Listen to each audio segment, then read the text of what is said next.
And to frame her anecdotal health stories that are coming up, it's worth mentioning research like how vegans have 15% lower cancer rates, massively lower diabetes and high blood pressure rates, lower thyroid, hypothyroid, obesity, heart disease, and trend at about 15% lower mortality. However, low-carb diets, which they're both pushing, meta-analysis show that these are associated with about 30% increased risk of all-cause mortality. For something to live, something else has to die.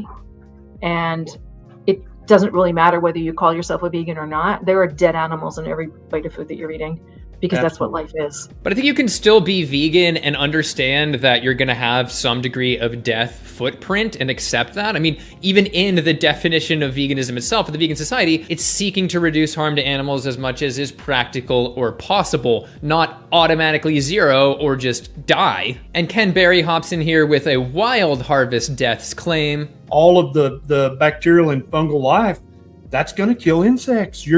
So if you're eating nothing but wheat, rice, oats, and corn, you are literally eating millions of dead carcasses that had to die so that you could have your tofu.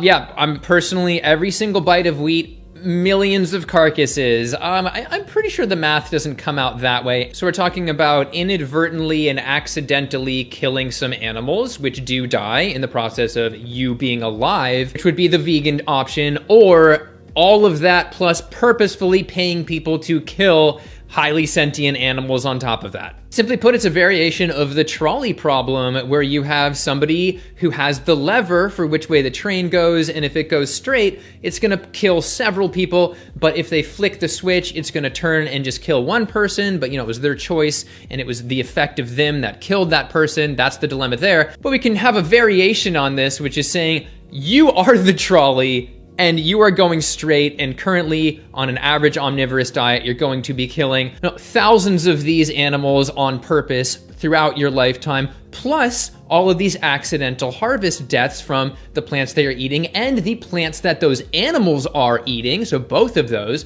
you've got 3 of those individual sort of sources of animal death contribution. Or you can flick the switch and go the other way and choose the vegan diet, where you're only having those accidental and a harvest and farming deaths. And again, to a lesser degree, because animals eat plants too. Now, from the FAO, up to half of the planet's grain is fed to animals. So it's a no-brainer here if you're trying to reduce suffering and harm. Yeah, you pull that lever. I had to have manure from somewhere. And then the process of actually growing those plants for me to eat meant I was killing all kinds of other things. There was no way to have a garden without doing some death to some animals. It really is the same topic, but she goes off into her trying to grow her own food, and there being all these slugs, and she relocated them, but thought, oh, they must be starving if she does that, so she killed them anyway. Some of these slugs are going to starve, right? There's no way that there's like no slugs here where I can just sort of plug the hole by adding more slugs. They're going to die.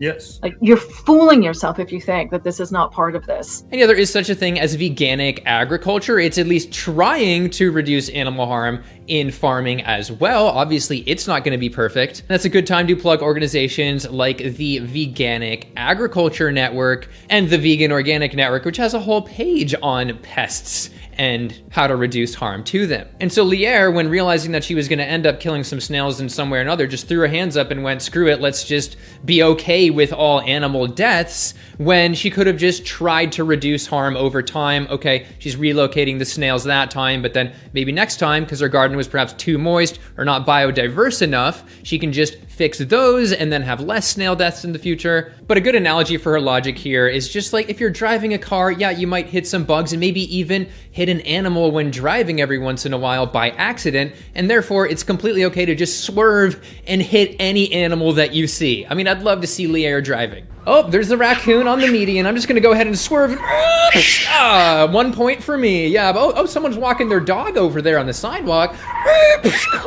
Oh, sorry, your dog's dead. Well, hey, life is a circle. Get over it.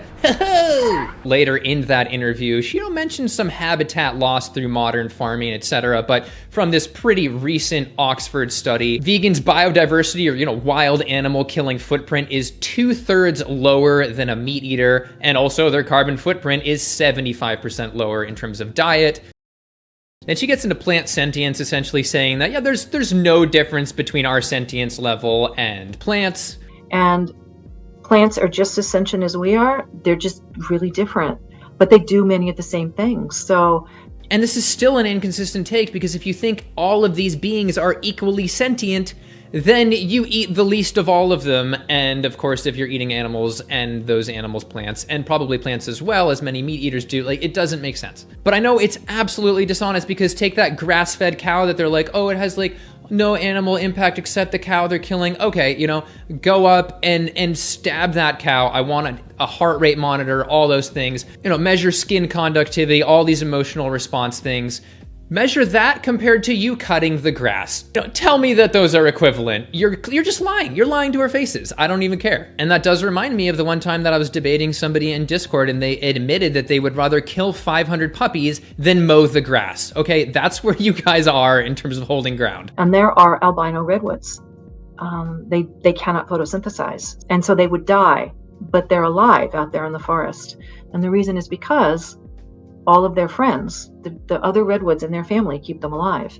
And they keep them alive by sending nutrients through the soil and the roots. And they are obviously loved members of their community. Otherwise, nobody would bother to keep them alive. So, you know, I love trees as much as the next hippie, but tell me this, you know, you can answer for yourself.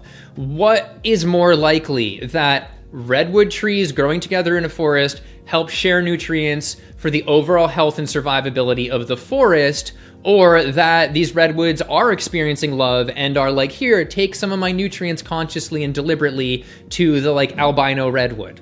You can choose. Plants take care of each other, and they send each other really complicated messages that says, there's a deer coming this way. We just got bit. You want to be careful. Deer is coming. And then the other plants get those messages and make their leaves stiff and start making chemicals that deers don't like to keep the deer away. So if this is your belief, then every time you walk by a motion-censored light, is that proof that like the building itself is sentient? I mean, there's so many limitations to this. We and other animals have central nervous systems. We've documented them feeling pain, remembering pain, being traumatized. We haven't done that with plants. A couple points on her other views. I mentioned in the past, you know, she is very much a feminist. She has her Women's Liberation Front shirt on, yet she is advocating for people to, you know, be very not feminist toward female animals, you know, take calves away from cows because you need their milk, and then, you know, put them in the meat industry, and of course take the eggs from female chickens, and on and on.